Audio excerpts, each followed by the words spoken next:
perlu nggak saya bongkar? Dan patut saya duga Novi itu adalah penjahat pemain roda 4. Ini saya punya barang buktinya. Boleh dilihat ke sini.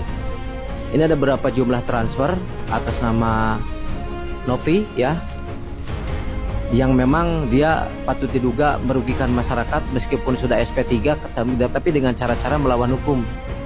Coba didekatkan, saya dekatkan dengan kamera. Dan ini saya dapat kiriman dari seseorang yang merasa tertipu ya, dengan satu unit mobil yang katanya nggak tahu dia didonasikan atau disumbangkan. Tapi ini adalah fakta bahwa masyarakat Indonesia ini dirugikan. Bahwa STNK dan ini STNK asli mobil Alphard sama kuncinya masih dipegang yang punya, sehingga orang tersebut kehilangan uang ratusan juta ya, totalnya hampir 180 juta, sedangkan mobilnya nggak ada, kuncinya masih di dia. Nah, ini namanya fakta, saya sampaikan seperti ini, ada buktinya. STNK asli dan kunci Alphard, semua peserta bukti transfernya masih di tempat saya. Jadi kalau si Novi jual Alphardnya, berarti dia menggunakan STNK duplikat. Gimana kabarnya ini? STNK dan STNK asli dan kunci masih di tempat saya sampai sekarang belum diselesaikan. Guys, ya bagaimana menurut kalian guys? Sepertinya pengacara RD ini sudah keluar jalur ya, mencari berbagai macam cara untuk menyudutkan Pratiwi Novianti.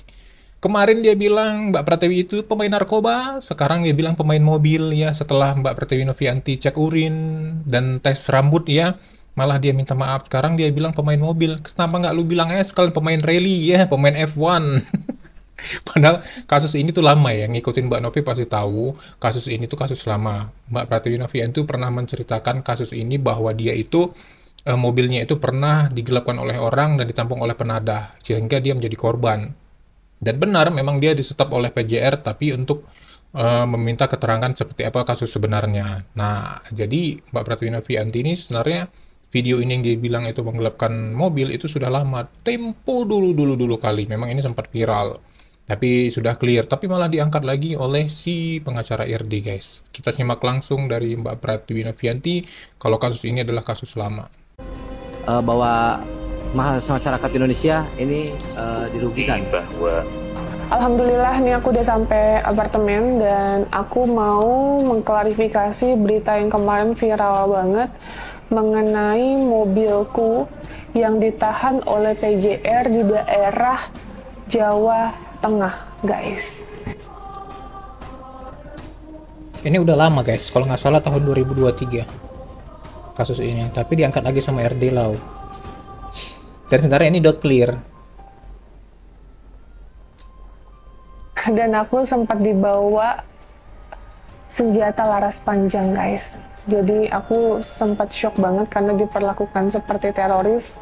Dan aku sudah menjelaskan di mobil tersebut bahwa ini mobilku, ini mobil aku yang dicuri oleh orang lain. Dan aku nggak tahu menau kenapa bisa tiba-tiba ada di Ungaran, tapi yang jelas aku hanya mau pulang bawa mobil aku ke Jakarta. Karena kan waktu itu aku juga banyak banget pengeluaran, harus bayar THR, gaji karyawan, terus keluarga dan lain-lain. Jadi aku tidak memiliki spend uang yang terlalu banyak untuk membantu orang lain atau temanku yang lagi membutuhkan.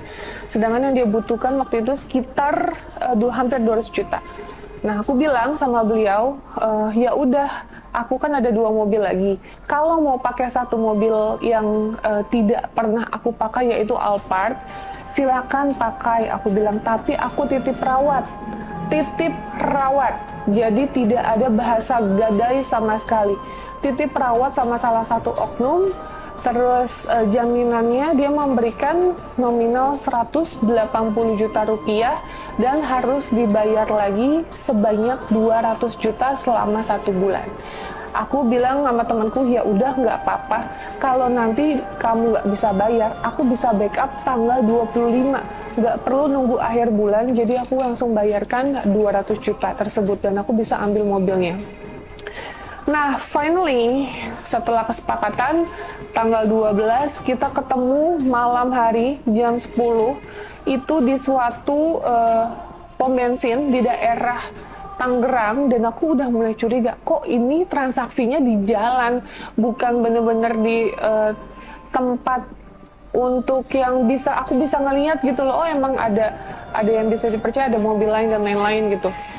Terus akhirnya aku dibawa ke tempat sepi gitu, dan akhirnya ketemu sama orang yang katanya ingin membantu temanku itu untuk titip perawat ya, karena kita ada bukti bahwa pada saat kesepakatan dari awal itu titip perawat yang notabene tidak boleh dipakai, tidak boleh dipergunakan keluar kota, tidak boleh diapa-apain, pokoknya aku hanya titip perawat ya, bukan titip pakai, titip perawat, oke?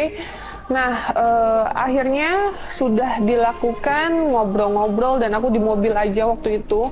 Karena waktu itu STNK atas namaku, jadi otomatis aku yang bertanggung jawab untuk tanda tangan di suatu nota ya. Dan di situ juga tertulis titip perawat. Akhirnya sudah selesai tanda tangan, dia bilang, nah transfer dulu 90 juta, sisanya besok. Oh ya udah, toh temanku pun yang minta tolong nggak mempermasalahkan. Ya udah, akhirnya kita pulang. Besokannya aku masih belum curiga sama sekali, nggak ada pikiran gimana karena aku percaya banget 100% sama orang yang aku percayakan untuk menjaga amanah gitu. Terus ya udah, besokannya ditransfer lagi 80 juta dan itu pun sempet terhambat, dan dia janjinya jam 11, ternyata jam 4, jam 6 maghrib. Udah akhirnya 180 aku transferkan ke temanku yang mau minta tolong itu. Sudah selesai, dan tanggal 14-nya, 14 April 2023, ada salah satu orang yang kita bantu melahirkan di rumah sakit. Nah, jadi pada tanggal 14 setelah aku keluar dari rumah sakit, aku iseng untuk melihat GPS yang ada di handphoneku, karena kan ada GPS yang ada di mobil tersebut dan tidak bisa untuk dibongkar ya guys.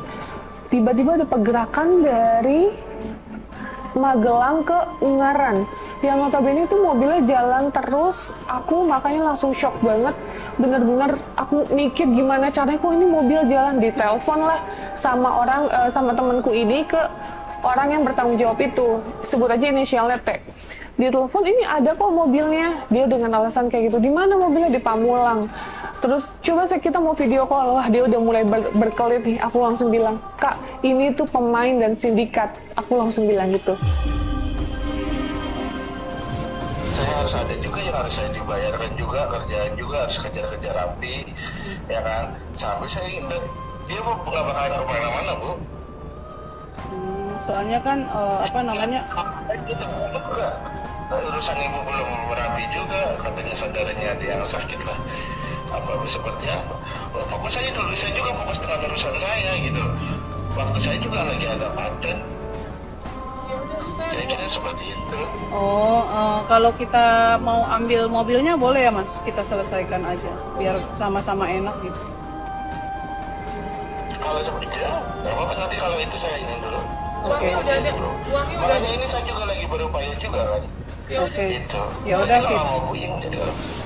Akhirnya ditelepon terus, dia bilang lagi di Bogor. Kita datengin ke Bogor, ke daerah Liwiliang di sana, dan ternyata di Sherlockan tersebut hanya di jalan. Akhirnya kita mau lapor juga ke pihak kepolisian, tapi terhambat data-data yang belum cukup akurat waktu itu.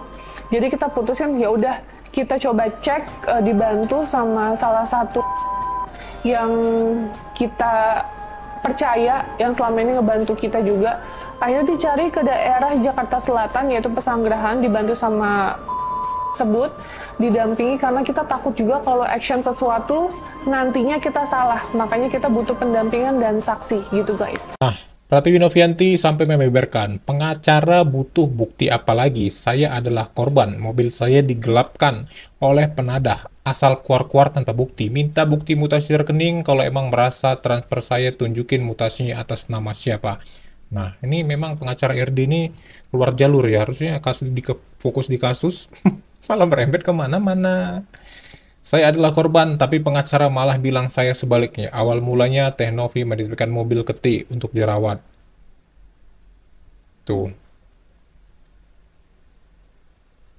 Namun setelah 2 hari terlihat GPS HP mobil berjalan menuju arah Magelang. Teh Novi menghubungi T dan menyanyikan mobil tersebut, memastikan bahwa mobil tersebut, tetapi T bilang bahwa mobil ada di Pamulang. Teh Novi ingin bertemu dengan T. Nah, tetapi T sedang di Bogor. Teh Novi langsung berangkat ke Bogor lalu menghubungi T. Lalu Teh Novi berinisiatif menghubungi saudara yang di Bogor dan Magelang melihat apakah benar posisi tersebut dari mobil, dan ternyata semua bukti GPS mobil menjadi bukti. Nah, benar nih. Nih, ketika disambangi rekan Teh Novi, plat nomor aslinya sudah diganti. Nah, ini mobil Teh Novi, platnya diganti. Berarti memang mobilnya ini mau digelapkan guys ya, oleh temannya sendiri. Nah, ini setelah dilapor polisi mobilnya dapat kembali gitu kan. Nah, banyak saksi yang melihat di lokasi tersebut, jadi bukan secara diam-diam. Nah, ini sampai ada yang video mobil kita dihadang sebanyak 2 kali, pertama di rest area. Nah, tuh. Lalu dihadang di jalan tol. Mobilnya ini platnya sampai diganti guys sama temannya itu ya.